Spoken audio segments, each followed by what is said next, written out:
A hot summer night in 1930. A prominent New York judge slides into the back seat of a taxi off West 45th Street, flashes a farewell wave to friends, and vanishes forever. Judge Joseph Force Crater, a rising star in the judiciary with connections to Tammany Hall and a reputation for a lavish lifestyle filled with Broadway glamour, stepped out for an evening on the town and never returned home. His disappearance instantly became headline fodder, embroiled with tales of corruption, chorus girls, lost cash, and whispers of foul play. In the years afterward, pulling a crater became slang for vanishing without a trace, a statement to the public's enduring fascination with this case. Welcome to Bad Things.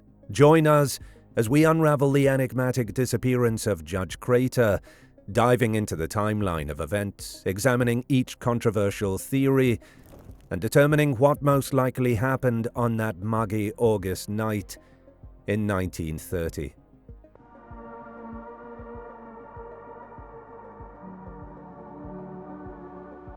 Early 1930, the rise of Judge Crater.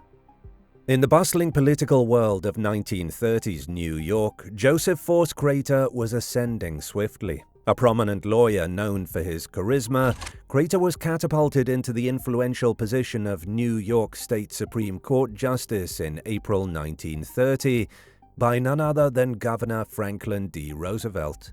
But Crater's sudden rise did not come without suspicion. Political insiders murmured about bribery, hinting Crater had purchased his seat at the bench from powerful figures in the notorious Tammany Hall machine.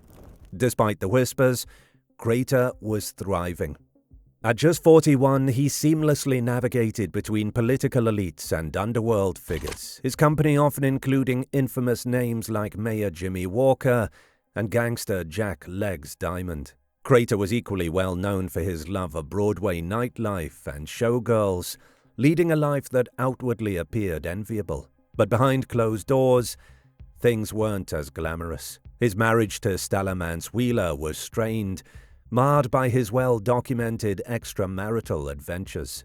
To the outside world, Crater was the successful, charismatic judge with everything to live for. Summer 1930. Ominous signs. July of 1930 brought unexpected turbulence. While vacationing with Stella at their lakeside cabin in Belgrade Lakes, Maine, Crater received a phone call that visibly shook him. His cryptic response to Stella was that he needed to return to New York immediately to straighten those fellows out. Without further explanation, he left for the city, an abrupt departure punctuated by an unusual detour. En route, Judge Crater visited Atlantic City, spending a few days discreetly with his mistress, showgirl Sally Lou Ritz, stage-named Ritzy. On August 1st, Crater returned to Maine, seemingly back to normal spirits. Days later, on August 3rd, he departed for New York again, promising Stella he would return for her birthday on August 9th. Stella would later recall that nothing about his demeanor seemed unusual, leaving her utterly unprepared for what was to come. August 6, 1930, the last day. On Wednesday morning, August 6th, Crater's behavior began to arouse suspicion. At his office, he spent hours frantically going through documents, destroying some and locking others away. His law clerk, Joseph Mara, was directed to cash 2 checks totaling $5,150, nearly $80,000 today. Mara watched as Crater carefully packed the money into 2 locked briefcases, transporting them to his Fifth Avenue apartment. That afternoon, he purchased a single ticket to the Broadway show Dancing Partner at the Belasco Theater, perhaps signaling nothing more than an ordinary evening on the town. But colleagues noted a marked shift. The usually upbeat and sociable Crater was oddly quiet, described by some as appearing disturbed, even depressed. At approximately 7 p.m., Crater met William Klein, a fellow lawyer, and Sally Lou Ritz for dinner at Billy Haas's Chop House on West 45th Street. The evening seemed unremarkable. They ate, talked, and eventually parted ways outside the restaurant at 9:30 p.m. Initial accounts had Klein and Ritz watching Crater hail a cab, wave goodbye, and ride off into the night. Later, both would change their story, claiming instead that they entered the cab, leaving Crater alone on the curb. In either case, Joseph Crater was never seen again. He never arrived at the theatre, and the seat bearing his ticket sat conspicuously empty. August 1930. Vanishing Act. Bizarrely, Judge Crater's disappearance initially went unnoticed. The court was in summer recess, and Stella assumed her husband was busy and delayed. But when Crater missed her birthday, she became increasingly frantic, calling friends and colleagues who assured her everything was fine and Crater would eventually show up. Days turned to weeks, and still no alarm was raised publicly, possibly due to fears of scandal amidst upcoming judicial elections. It took nearly a month before Crater's absence became officially troubling. On August 25th, when Crater failed to appear for the court's opening session, concern finally intensified. Colleagues privately hired detectives, and it wasn't until September 3rd that Crater's law firm officially reported him missing to the NYPD. Suddenly, the mysterious disappearance exploded into national headlines. The New York Times captured the city's reaction vividly, reporting the judge had vanished amid political scandal, and the case dominated the front pages. Authorities desperately scoured rivers, banks, apartments, and offices, yet each promising lead dissolved into frustration. The briefcases full of cash vanished. Crater's safety deposit box had been emptied before his disappearance, deepening the mystery. October 1930. Dead ends. By October 1930, a grand jury convened, compiling exhaustive testimony from 95 witnesses over nearly 1,000 pages. Showgirls, politicians, and acquaintances testified, but nothing conclusive emerged. Showgirl June Bryce, who allegedly argued with Crater the day before he vanished, mysteriously disappeared herself during the hearings, resurfacing later institutionalized in a mental hospital. In January 1931, the grand jury concluded with grim uncertainty, stating there was insufficient evidence to determine if Crater was dead or alive. Then, months after the disappearance, a strange twist. Stella discovered envelopes containing cash, stocks, insurance policies, and a cryptic note from her husband reading simply, "I'm very weary. Love, Joe." Investigators were baffled, even suspicious, as the discovery seemed to suggest Crater anticipated he would never return. Aftermath. The mystery deepens. With the judge gone and no resolution in sight, Crater's disappearance evolved into American folklore. His name became synonymous with missing persons. Comedians joked, "Judge Crater, call your office," whenever someone vanished. Stella, financially strapped and emotionally drained, ritualistically toasted her missing husband every year on August 6th, mourning a man who had become a ghostly legend. Meanwhile, Crater's absence triggered seismic shifts in New York politics, leading eventually to Mayor Walker's resignation and the gradual downfall of Tammany Hall. The suspicious deaths of other individuals close to the case, including high-profile Madam Vivian Gordon, added layers of conspiracy, reinforcing the suspicion that Crater was victim to something far more sinister. Case closed? The NYPD officially closed case file number 13595 in 1979 without resolution. But the story wasn't finished. On the 75th anniversary in 2005, a startling revelation emerged. A posthumous letter from Stella Ferrucci Good, whose husband, a detective, allegedly knew the truth. According to the letter, NYPD officer Charles Burns and his brother Frank abducted and murdered Judge Crater, burying his remains under the Coney Island boardwalk, now home to the New York Aquarium. Authorities followed the lead, but found no evidence to corroborate the claim. Thus, the legend persists. Judge Crater stepped into history on a hot August night in 1930 and never stepped back out. What really happened? In the decades since, we're left to sift clues and speculate, searching for answers in a case that remains one of New York's most enduring mysteries.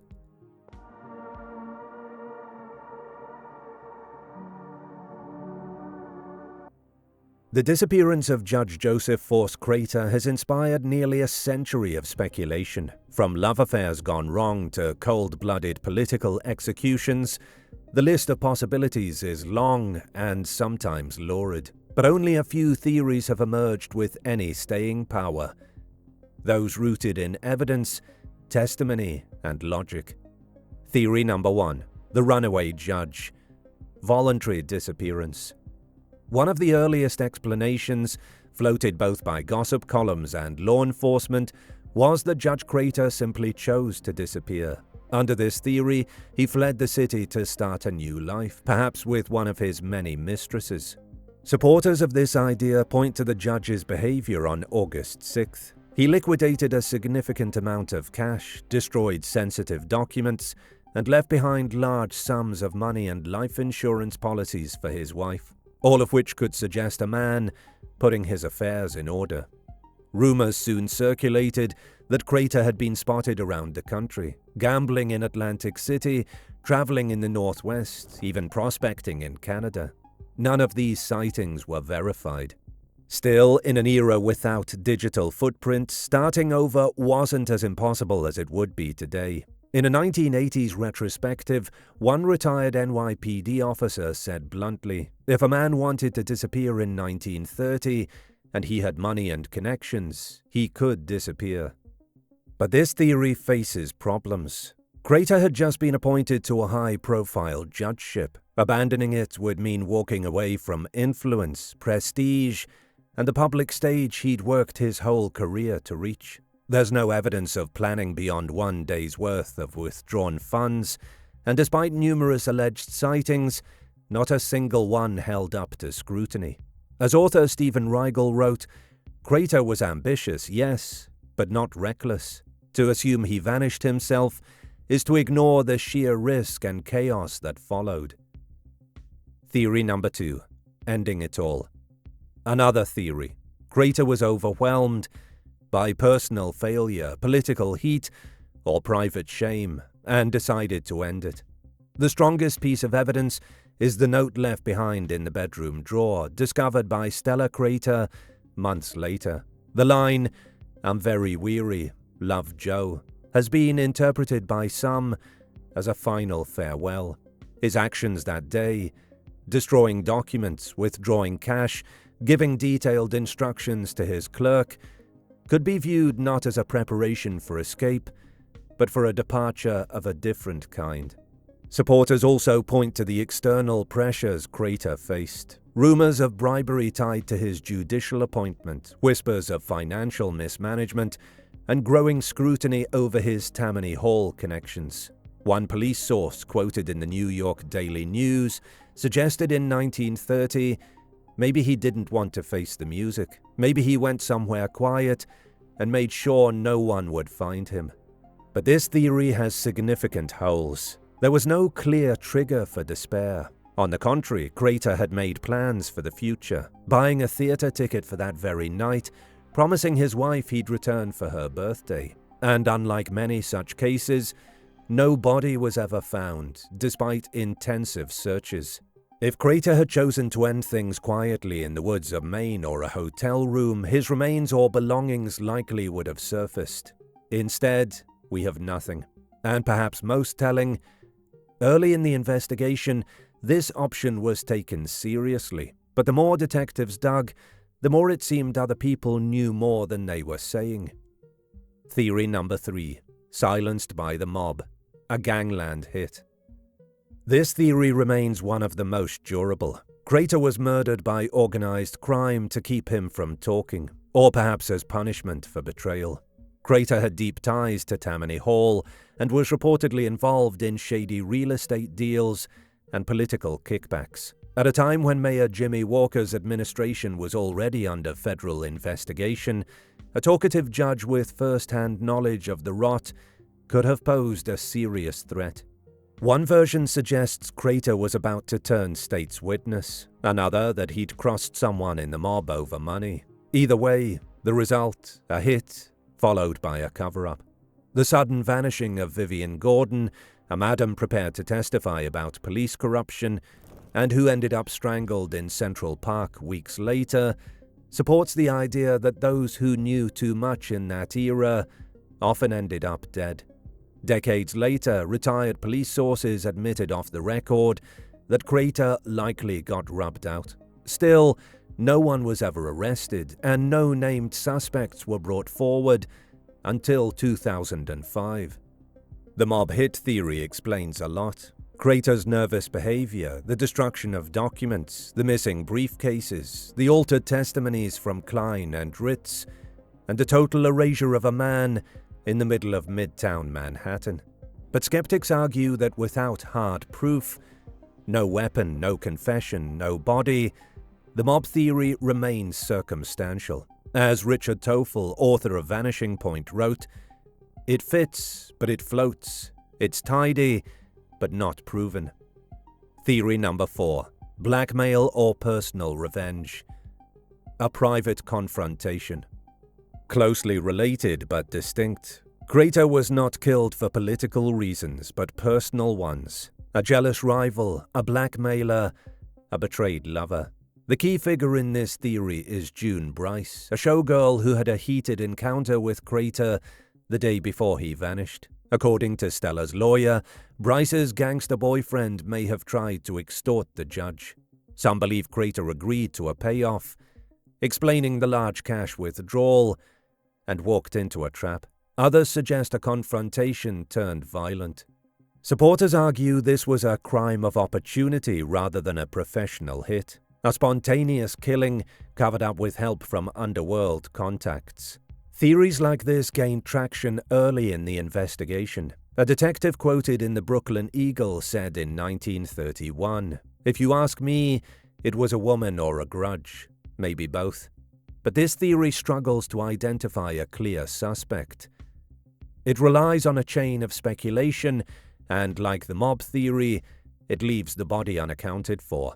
Ultimately, it may overlap with the organized crime explanation, only shifting the motive from public scandal to private revenge.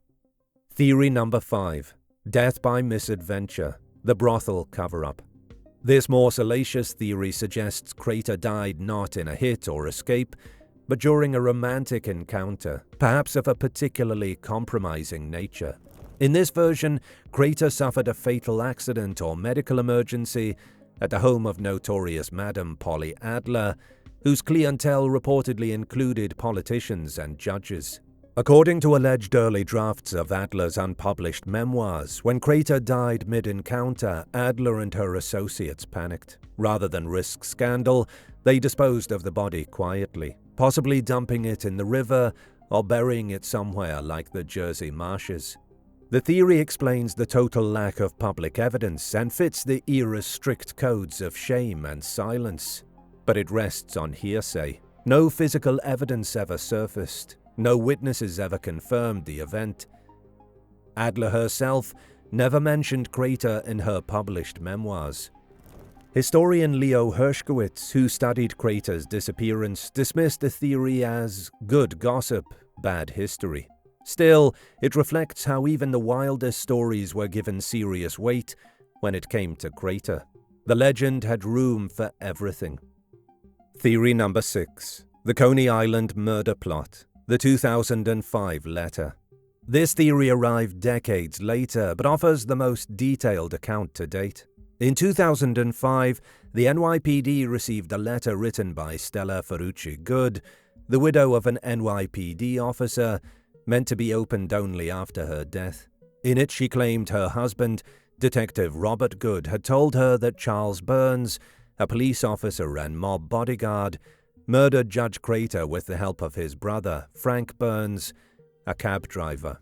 According to the letter, Crater was picked up outside Billy Haas's chop house. Charles and 2 others ambushed him mid-ride, took him to a quiet location in Coney Island, and buried him beneath the boardwalk, right where the New York Aquarium was later built. This version ticks all the boxes. Motive, unspecified but presumed mob-related. Means, access, muscle and cover. And opportunity, a planned snatch using a trusted driver and an unsuspecting victim. The NYPD took it seriously.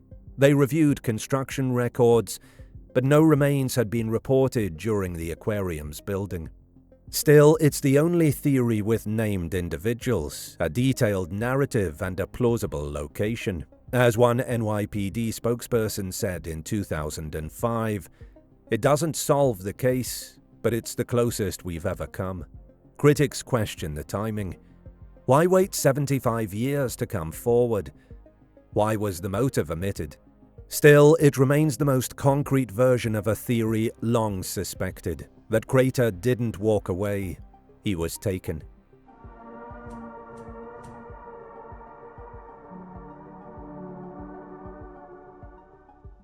After nearly a century of speculation, rumors, and false leads, the simplest and most plausible explanation is this.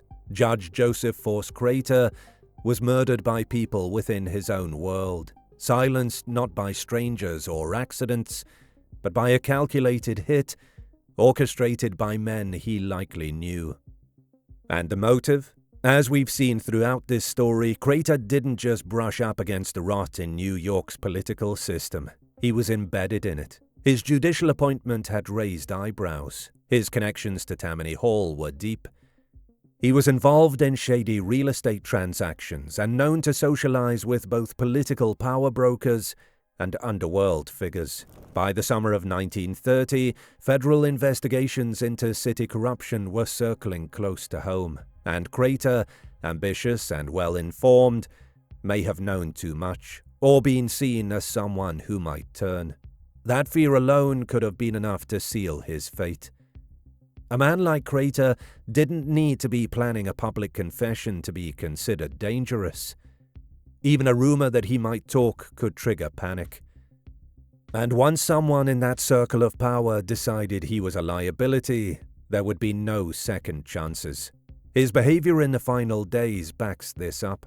Like we mentioned earlier, Crater seemed increasingly agitated in the days leading up to his disappearance. The mysterious phone call in Maine, the abrupt return to New York, the detour to Atlantic City to visit a showgirl, the large cash withdrawals, the destroyed documents. Taken separately, they raise eyebrows, but taken together, they look like the actions of a man trying to close out his affairs. He may have been preparing to run or to pay someone off. Either way, he seemed to know something was coming.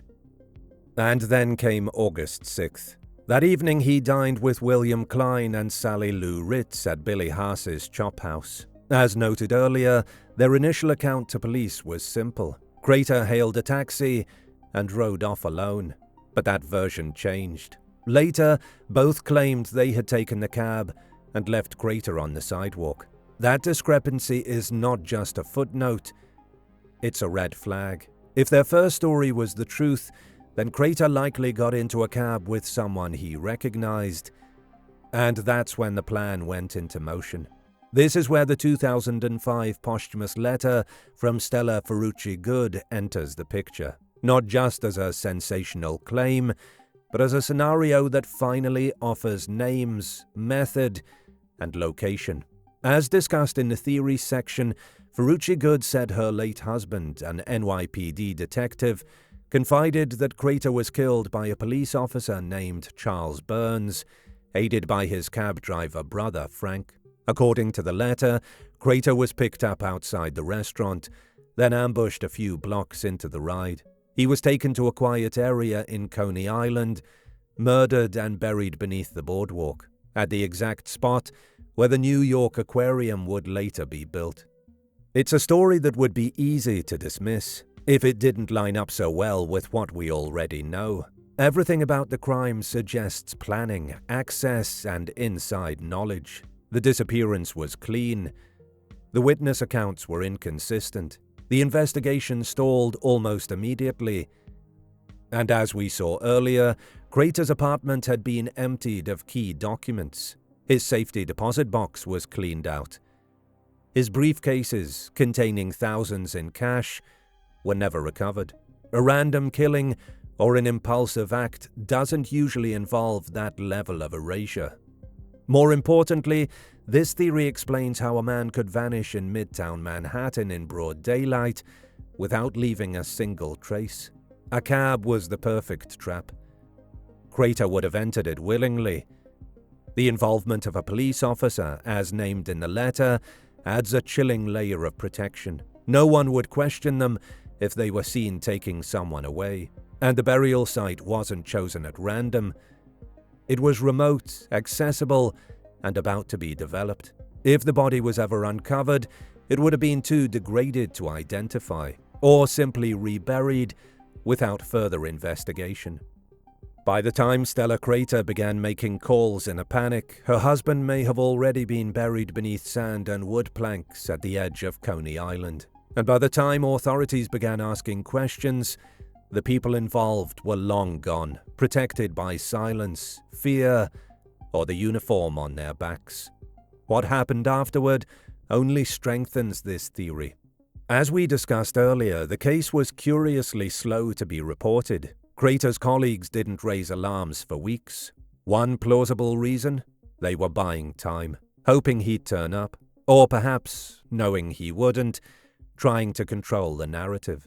That odd delay fits better with complicity than with confusion. Even the strange postscript, Stella's discovery of envelopes filled with cash, and a handwritten note months after the disappearance, takes on new meaning in this context. The note, reading, "I'm very weary, love Joe," isn't a confession or a detailed goodbye. It's vague, almost resigned, as if Crater knew something was coming, but not when or how. And the delay in discovering it? Either a miss by police or something planted after the fact, as a quiet gesture to give Stella some closure without revealing the truth. There may never be forensic confirmation. His body may remain forever buried, or long since lost beneath the tide of New York's endless reinvention. But the story points in one direction. The testimonies, the behavior, the political fallout, the fear, it all adds up. So what most likely happened?